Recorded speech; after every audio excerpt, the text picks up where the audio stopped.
I wanted to make an episode where I go through just how much I spend solo traveling Australia.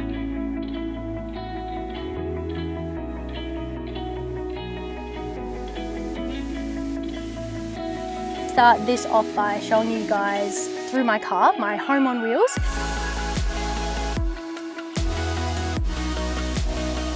So I'm going to stay in the shade to go through my expenses. So the most expensive thing is fuel. I also wanted to go through some things that you definitely should have if you're traveling.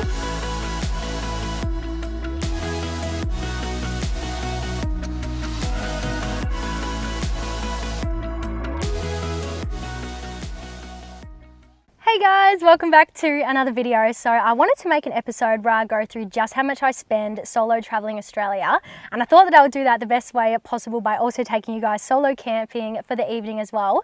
So we're around the Broome area at the moment, and we're going to go camping in a place called James Price Point, which is also a free camp as well. And yeah, it's about 40 minutes down this pretty corrugated dirt track. But yeah, I really want to go through how much I spend traveling Oz, how much you need to begin with, ways you can make money on the road, and just be really raw and honest, because I would absolutely love for some of you guys to be able to experience what I'm experiencing at the moment. But we'll get into that a little bit later. First off, we'll jump back in the Lux and we'll make our way down to the camp spot.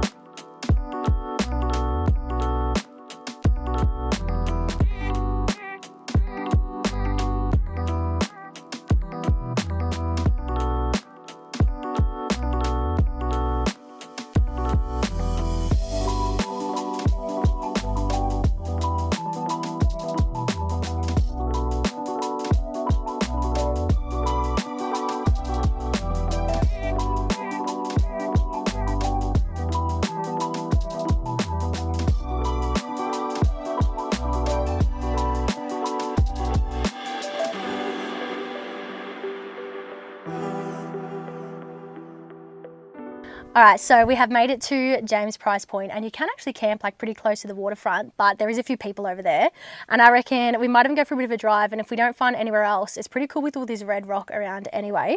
But I thought I would start this off by showing you guys through my car, my home on wheels, and I've done this a couple of times before, but I'm actually getting lots of changes to the Hilux towards the end of the year, which I'll keep a secret, so this might be the last time I go through all my accessories until then.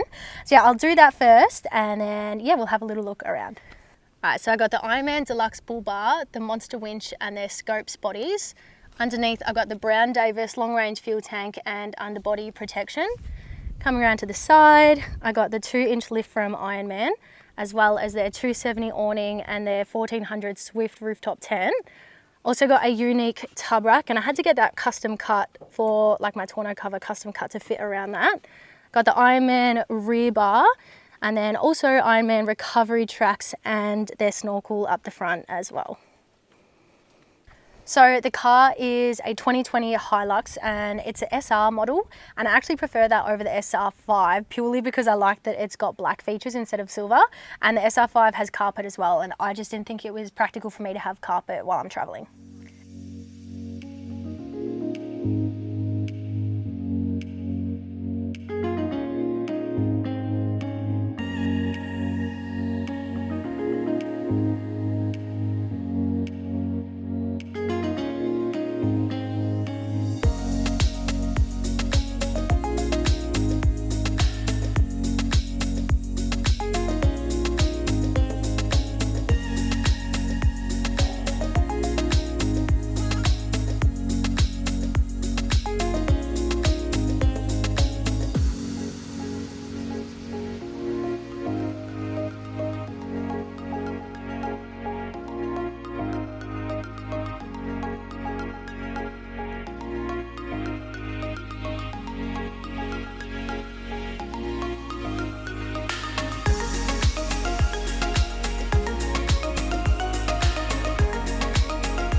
It is seriously the most beautiful day today, but walking along that beach was absolutely bloody hot. So I'm going to stay in the shade to go through my expenses. So the most expensive thing is fuel. My car takes diesel and I spend about $400 a week on fuel, and it does depend if I'm traveling a lot or if I'm staying around a town. But it is average $2.30 to $2.40 a litre. The most I've spent is $3.55, but that was somewhere quite remote in like Central Australia. The next expense is groceries, and I spend about $150 a week, but that does include water, vitamins and greens powders as well. And I do cook most meals. I don't really go out, especially not on my own. And then the third thing is caravan park. So I try and stay at a lot of free camps, and I use an app called Wiki Camp, and it's actually how I found this spot, but I don't have a shower set up, so I need to stay at caravan parks. So let's say I stay at one for 3 nights a week. It's around $60 to $70 a night, and it's a little bit more expensive than normal because I do follow the sun, which means I travel in peak season. The most I've spent was $90 for literally a patch of grass in Byron Bay. But anyway, it does average 60 to 70. So let's say that's about $200 a week. So that means I spend about $750 a week, but I am gonna up it to $800 because I buy coffee, I buy gas for my gas cooker, and I go through so many of those $9 Kmart sunnies. It's not even funny. I just seem to lose them or drop them in the ocean, or I don't even know. So let's say about $800 a week.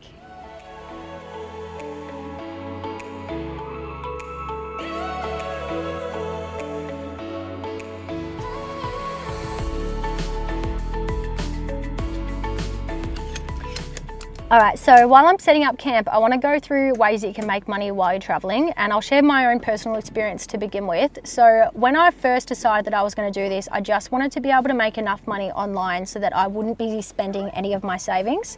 So personally, I had online personal training clients, and then I also did CRM work for a job that I currently had up in Cairns, which is online sales calls.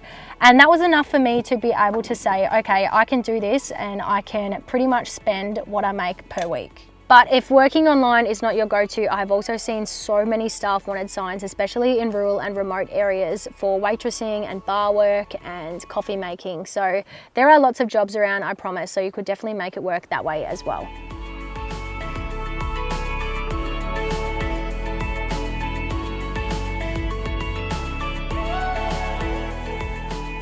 So I did come back to this first spot. I've backed pretty close up to these rocks just so it's a little bit flatter. I will sleep with my head up this end because it is still on a little bit of an angle, but I'm just heating myself up a bagel, and I just wanted to go through a few things. So with that shower thing, if you stay at a caravan park 3 days a week, you're still having about 6 out of 7 showers for the week, because you do shower at night and then you shower the next morning as well. And I also wanted to go through some things that you definitely should have if you're traveling. Emergency food and emergency water. I have actually used my emergency water twice now, so definitely have that. I've got a jump starter kit, so if I'm on my own, I can jump start my battery. I've got a UHF, and I've also got the winch and the snorkel, just in case I have to pull myself out, or if it starts pouring down with rain and there's river crossings left, right and centre, at least I can get out without my car being completely flooded. I do have some measures in take because I do travel on my own, but I don't really want to call myself out and tell you what I do to play safe when I'm traveling on my own.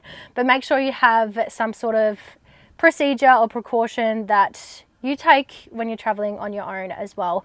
But then with the car setup, I think the 3 main things you really need for a decent setup is suspension, wheels, and a rooftop tent. I definitely think a rooftop tent is a must. And then you start getting into power and fridges and all that sort of stuff. But pure basic, I think start with those 3 things. Yummy! Also forgot to mention recovery tracks. If you guys watched the video, it was a few months ago now, I actually got stuck on the beach in South Australia on the sand, and it was honestly probably the most terrifying experience yet. Yeah, I cannot even explain the adrenaline that was coming through me because I knew the tide was coming up. But yeah, anyway, they saved my life, so have some of them as well.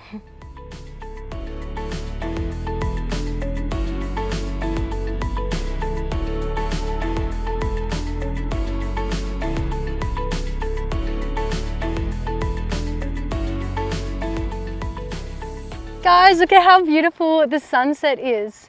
I absolutely love this spot because the sunset's over there, which means all the red rocks go super vibrant red.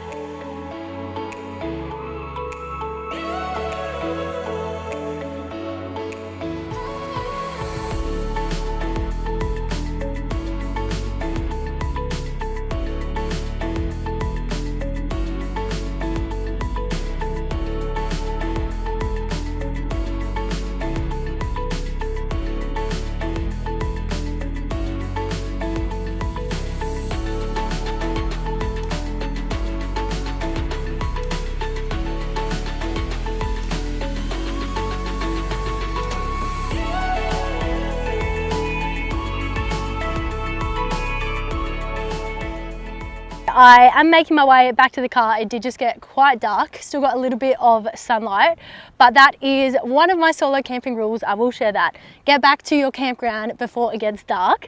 But yeah, I am going to make my way back into Broome tomorrow, do a big shop, and then start getting my car ready for the Gibb River Road. So that will be the next few videos. So yeah, thank you so much for watching, guys. I really, really appreciate it. And yeah, I will see you in the next one.